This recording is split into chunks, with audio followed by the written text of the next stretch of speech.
Hello, my name is Marilyn Jones, and I'm a student at Liberty University. I'm in a current class, Group Dynamics. My original group meeting location changed. So, due to a 2 hour facilitation opportunity that was afforded me by a very good friend on Wednesday, October 5th, 2017, the meeting was from 7 to 9 p.m.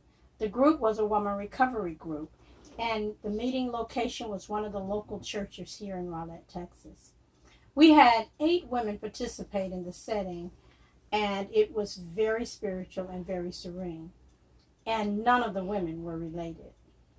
Group dynamic contents and process started with the young lady that invited me to facilitate, opened the meeting by introducing herself and allowing the group to understand everything that was going to take place in the meeting. She also used 2 volunteers to do the prayer and the scripture. She then introduced me to the women that were in the room.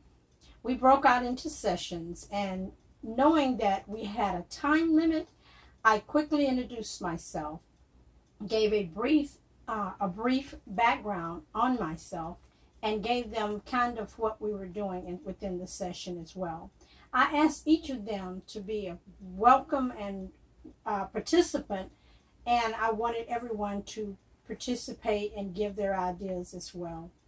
I wanted them to understand that just because I was facilitating, it did not mean that I was in control. This was going to have to be a group effort and that we could teach each other. Some things were said and a brief laugh went through, and from there we went right into the session.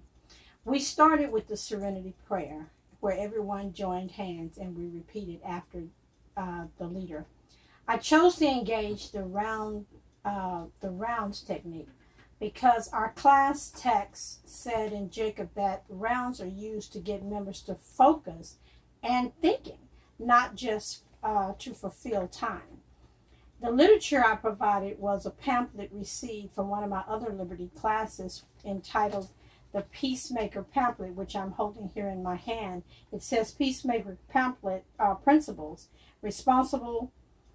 Responding to Conflict Biblically. And I've come to learn that it doesn't matter via drugs, alcohol, or dependency. Whatever you're in for recovery, you need to have peacemaking principles, and they need to be done biblically. I was very blessed that all 8 women responded with comments. They were open. They were overall, the group was just easy. It was without any form of conflict. If I had to do a self-assessment of myself, given the fact that I am an assistant Sunday school teacher at my local church and an evangelist, I find this to be very easy task to deal with women due to my past and the things I've been through. However, I will admit that not knowing these women was a little challenging for me for a few minutes. But after that, a brief period of time, I decided to allow God to control the meeting. And when I relaxed and gave God full control of the meeting, it appeared to me that the women also relaxed and was able to be a part and became willing participants. And the meeting went very well. I don't believe I would do anything different if the opportunity should present itself. Conclusion is, this was a great experience and an opportunity for me. As I stated, when I allowed God to take over, I suddenly remembered Romans 8:28. And that simply states, and we know that all things work together for the good for them that love God and is called according to his purpose. This scripture reminds me that I'm able to address people in general regarding to the setting, regardless to the recovery meetings that I'm in, regardless to the counseling sessions that I have. With the various exercises and assignments that this group dynamic class have brought before us, I find it to be a great experience, a great teaching experience, and it allows me to learn various group leading strategies.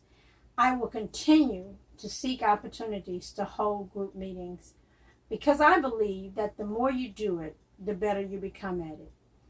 Not only that, I want to incorporate the dance sessions for smaller groups. Those are one-on-one meetings, and it tends to be great. I leave you with this quote from Dion Fortune. He says, "A chain is no greater than its weakest link. And if one of the team cannot handle the forces, everyone is going to suffer. And the ritual lodge is no place for the well-meaning ineffectual." In other words, to have a great group, a successful group, you need to have both a willing leader and a willing participant working together as one. Thank you for listening. Good night and be blessed.